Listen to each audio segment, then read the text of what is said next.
What can you plant in late October on a beautiful 77-degree afternoon? Let's go ahead and take a look. We've got this front cold frame growing well. We've harvested everything out of this raised bed.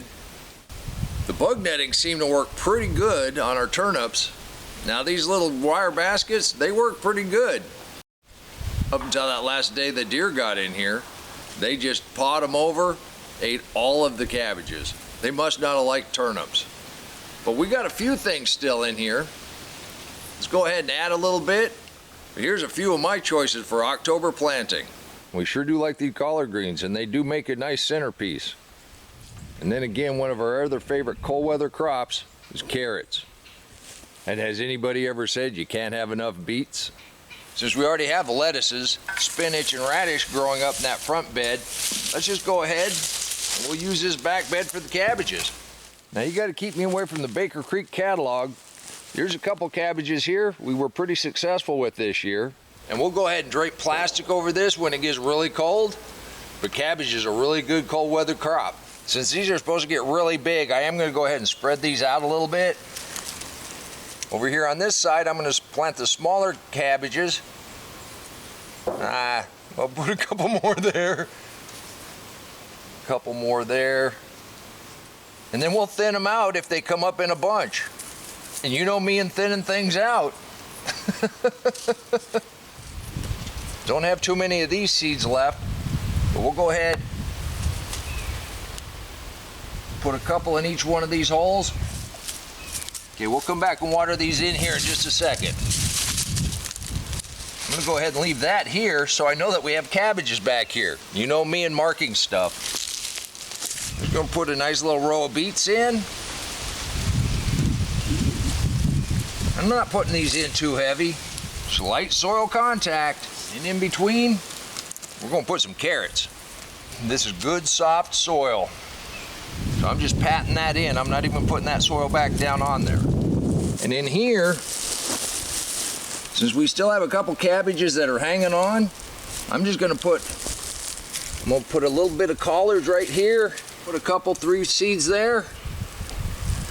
Oh, I think up in this corner we're gonna have to put a couple here also. Yeah, maybe a little bit right there. Now with your carrots, obviously you want to make sure that they stay good and moist.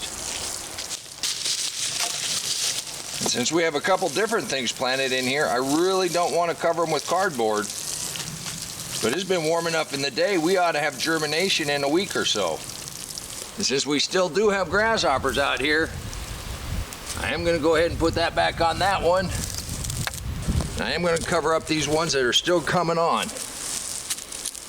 Fall is winding down and the garden is finishing up. There are a lot of plants that don't like the cold at all. As they go ahead and finish up, we're just cutting them off at the surface, leave those roots in. That's for the life in the soil. But then just cut and drop, and then we just come back and cover them with mulch. And we've also set up a couple cold frames. I've had quite a few questions about cold frames. What can I use to make a cold frame? I can't find bales. Don't trust the bales. Well, that's valid. I got these local, and I'm pretty confident they didn't spray with anything. I know the guy, and he's pretty cheap. He's not gonna spray with anything. But if you go on Facebook Marketplace, and some of the hay that's not very expensive, if you talk to those folks, yeah, they're baling their fields, but I guarantee you they didn't put any extra money into putting any herbicides down. You are gonna have some weeds in there, but we get weeds in our hay also. But that's what I look for when I'm looking for a square bale if it's hay. Okay, you can get kiln drying sawdust in bales or round tube plastic bags. That works really good. You just stack them up. I like the straw because of the thermal mass. It makes a nice barrier. I've used the sawdust. It worked pretty good. But the edges don't seal up real good, so you have to put extra mulch up on them. Make sure you don't have any air leaking in. When it's really, really cold, that's the key thing, is you want to let the ground temperature stay warm. It's the top, the plastic, you're going to have ice on it. But as long as those roots don't freeze, the plants usually make it through if they're cold weather type plants. Now you can take a big plastic bag, like a 50-gallon bag, even one of the smaller ones, fill it up with leaves. That has a lot of air in there. But you want it thick enough The only problem with that is it's not really rigid, so when you put your top on, your plastic or your frame, you can kind of crush that down. We did that last year. We were pretty successful. We lost some stuff where the water got in there, you know, made a little swimming pool and crushed them, but that is one option. You can also just mound up wood chips around what you want to do, and that makes a nice little barrier, and it also makes it stiff enough you can put some kind of top on it. So those are some of my suggestions. I mean, you can just use 2x4s if you want, but they're not very thick. You're going to want some kind of insulating mulch on the outside. That'll work too. But this year we're going with straw bales. I'm also using this raised bed. There's nothing behind it, but I am going to put some more mulch behind it. But I've got the coldest weather crops there. I've got the cabbages. They seem to do really well. Here in northeastern Oklahoma, it does freeze pretty hard, but it doesn't usually last very long. So if we can keep this by keeping the plastic over it, and we were pretty successful last year, keeping that soil from freezing, keeping those roots alive and warm, we should be just fine. But we'll see what we get, but that's what makes it fun. Yeah, I wasn't gonna do this today, but since you pointed it out, what do you think? I don't think that's all that's down in there.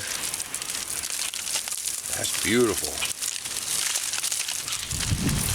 There you go. Beautiful turmeric. Oh, if you could smell this.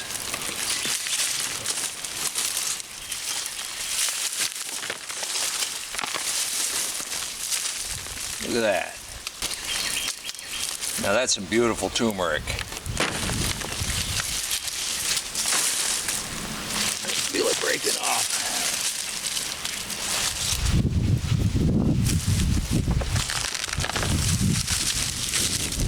Whatever we leave in the ground.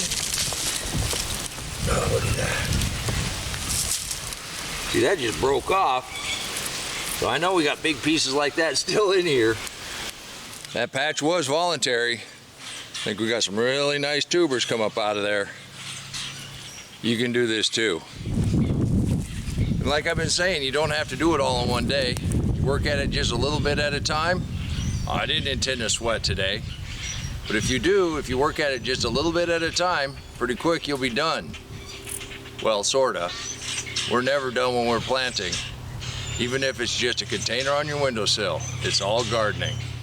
And I intend to stay after it all year long. I mean, it'll slow down as it gets into deep winter, but we're gonna extreme garden. We're gonna be planting all year winter long, and I hope you join me for that. I sure am glad I went ahead and threw that sheet over this tomato. Nothing like coming right out in the garden, late October, putting new seeds in the ground, eating the harvest. Till next time, remember, take care of yourself, take care of your family, and God bless you. Yeah, you're coming to the house. Yep, I'm not leaving that one out here. There's always shiny objects in the garden. I didn't see this when I came in here, but it ain't gonna make it into the house. Come on, let's plant. Let's go plant garden.